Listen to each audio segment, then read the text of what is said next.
Hello all and welcome back to the Spruce Gate Modeling. Today we will be having a look at the IS-2 from the Battlefront Miniatures range. We're going to be painting it, and first color, Camo Olive Green from the Vallejo range. So this is going to be our base coat. This goes everywhere on the tank, not necessarily the tracks, but you can if you want. I have chosen not to airbrush it, given the fact that my airbrush is acting very strange at the moment, and I need to fix it.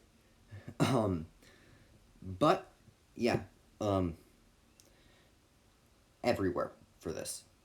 So there we are. We're dry now, and we're going to be taking Gunship Green and giving it a heavy highlight or dry brush.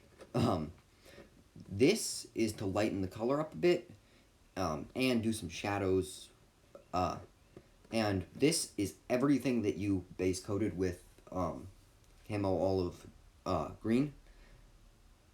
This is for all of it. This gives you a much nicer Soviet tank color. Might seem a little bright, but it won't be, believe me. So now we're going to be taking flat brown. We're going to be painting wooden stuff. There's no wooden stuff on the vehicle itself, but I chose to attach some boxes just so that I could show this, and it can't hurt. It's also a pretty great identifier for tanks other than commanders in the Flames of War game. But yeah, here we are. Now we're going to be using black and paint the machine gun. There's one on the back of the turret, so be sure to get that one as well. I am not getting the ammunition boxes. I don't know what the Soviets did with those, and I'm painting it like an American tank when it comes to that regard. Not sure if that's right, but you should also get your tracks, base coat for the tracks, and at this point, everything should be base coated. This third base coat color makes up the final one. And make sure to get the crevices as well as the ones on the lower glacis plate. So there we are. Now we're going to be taking German Camo Pale Brown, and we are going to be highlighting the wooden bits. This is a pretty basic step. I put a lot of boxes on here. Don't know why. I think this is 2 sprues worth of boxes. But yeah, this is the command tank for my heavy self-propelled artillery regiment, so it deserves something a little special. So there we are. Now we're going to be giving this tank a black wash. This should be pretty heavy and go over the whole tank. Of course, you can exempt yourself from the tracks because, I mean, they're already black and this won't really do anything to them. And this, again, black washes for me, I don't know why, but on the camera they always look so messy. Now we're going to be taking pale sand, and this will be the first of our weathering steps. This should be a very, very light dry brush along the wheels, the tracks, and some of the lower hull parts. Like I said, this should be very light, and you should go over it more than once. And this will just, a little bit of dust.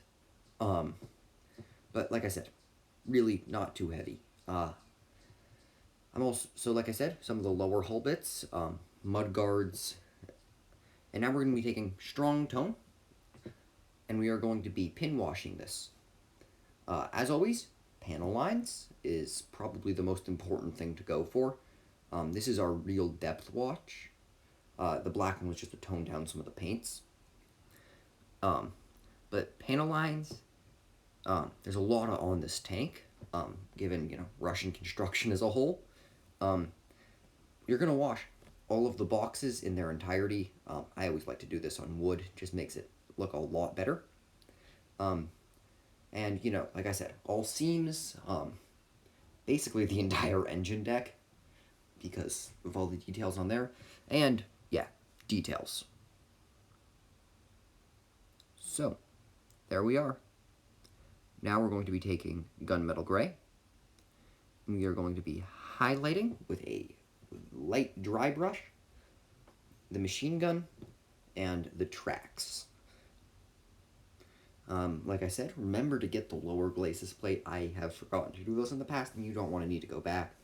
I'm going pretty heavy on the tracks themselves. just because they're being used. And if you think you went too heavy, don't worry. You can just cover it up with some mud and weathering later. So, there we go. Now we're going to be taking black and we're going to be giving a light, or I'd say medium, dry brush to the engine deck to replicate some soot. Now we're going to be taking leather brown for some more weathering. And this is a heavier dry brush than with the pale sand.